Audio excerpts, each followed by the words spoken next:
మీ business ఏదైనా మీ ఊర్లో promotion చేయాలంటే అది సుమన్ టీవీతోనే సాధ్యం. ఇప్పుడే సంప్రదించండి.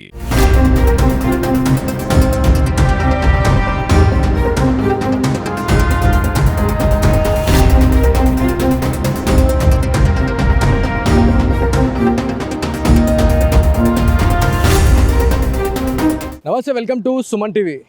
మనము మొన్న చేసిన ఏదైతే సుమన్ టీవీ ప్రత్యేక కథనంతోనే నిజామాబాద్ జిల్లాకి సంబంధించిన ప్రభుత్వ అధికారులు ఏదైతే హాస్పిటల్కి సంబంధించిన సిబ్బంది అయితే పూర్తిగా రెస్పాండ్ అయ్యారని అయితే మనకు తెలుస్తుంది. సో ఇక్కడ మనకి తరచుగా మనకి ఆ రోజు ఇదే వేలో మనకి అంబులెన్స్ రావడము, ఇదే వేలో బైక్లు కావచ్చు, ఆటోలు కావచ్చు, ఎవరైతే వైద్యాని కోసం వచ్చిన వాళ్ళు ఎవరైతే ఉంటారో కార్లు తీసుకొని ఇదే వేలో వచ్చే పరిస్థితి ఉంటుండే.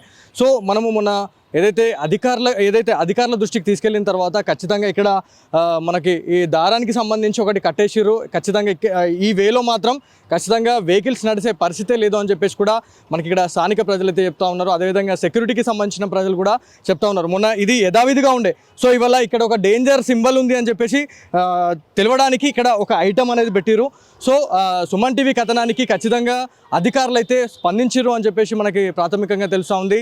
దాంతోపాటు రెండో గేట్కి సంబంధించి మాట్లాడుకుంటే రెండో గేట్కి సంబంధించి కూడా మిస్యూజ్ జరుగుతుంది అనే ప్రత్యేక కథనంతో మనం ఒక వీడియో తీయడం జరిగింది. దానికి చాలా మంచి రెస్పాన్స్ వచ్చింది. అది ఆ వీడియో రిలీజ్ అయిన తర్వాత ఖచ్చితంగా అధికారులు ఎవరైతే ఉన్నారో అధికారుల దృష్టికి వెళ్ళిన తర్వాత ఆ గేట్కి సంబంధించి కూడా అది పూర్తిగా లాగేసిన పరిస్థితి ఉంది. సో ఆ గేట్కి సంబంధించి కూడా మాట్లాడుకుంటే అది ఓన్లీ ఫర్ మన అంబులెన్స్కి సంబంధించి కావచ్చు, ఎవరైతే మెయిన్ ఎంట్రన్స్ నుంచి అంబులెన్స్ వస్తుందో ఇక్కడ వైద్యానికి సంబంధించి ఎవరైతే వివిధ కాన్స్టెన్సీల నుంచి కూడా ఎవరైతే పేషెంట్స్ని తీసుకొచ్చి ఇక్కడ వదిలేసిన తర్వాత మళ్ళీ ఏదైనా కాల్ వచ్చినప్పుడు ఖచ్చితంగా సెకండ్ గేట్ నుంచి అవుట్ అయ్యే పరిస్థితి ఉంటుంది. సో దీన్ని చాలామంది ఈ 10 రోజుల వ్యవధిలో కొంచెం ఈ ఎలక్షన్ మూమెంట్లో ఇక్కడ కొన్ని ట్రాఫిక్ ఇష్యూస్ ఉన్నాయని చెప్పేసి మనకి అధికారులు చెప్పడం జరిగింది. సో 10 రోజులు అందుకే మేము గేట్ తెరవడం జరిగింది. కాకపోతే ఇక్కడ ఇలాంటి మిస్యూజింగ్ జరుగుతుందనే పక్కా సమాచారంతో మనం ఏదైతే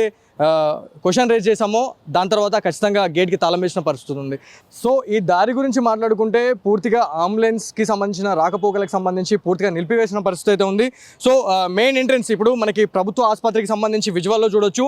మెయిన్ ఎంట్రెన్స్కి సంబంధించి ఇక్కడ మొన్నటి వరకు ఒక దారానికి సంబంధించి అంటే ఇదే వేలో రావాలి అని చెప్పేసి కొన్ని ఇన్స్ట్రక్షన్స్ అనేటివి ఉండేనంట. కానీ అక్కడ డ్యామేజ్ అయింది అని చెప్పేసి ఖచ్చితంగా ఇన్ఫర్మేషన్ ఖచ్చితంగా గ్యాదర్ చేసి అక్కడ నిజంగా నోటీస్ చేసిన తర్వాత అధికారులు ఇక్కడ సెకండ్ గేట్కి సంబంధించి అంటే సెకండ్ ఎంట్రెన్స్కి సంబంధించి ఇక్కడ దీంట్లో నుంచే అంబులెన్స్ కావచ్చు, ఆటోలు కావచ్చు, బైక్లు, అదేవిధంగా కార్లకు సంబంధించి పూర్తిగా ఇదే వేలో వస్తున్న పరిస్థితి ఉంది. సో ప్రతిదీ మనం ఏదైతే ఒక ప్రజల గురించి ఆలోచించి ప్రజలకు ఇబ్బంది అయింది అని చెప్పి తెలిసిన వెంటనే మనం ఇక్కడికి వచ్చిన తర్వాత మన సుమన్ టీవీ ప్రత్యేక కథనంతోనైతే అధికారులంతా అప్రమత్తమైనని చెప్పేసి అయితే మనకి క్లియర్గా తెలుస్తూ ఉంది.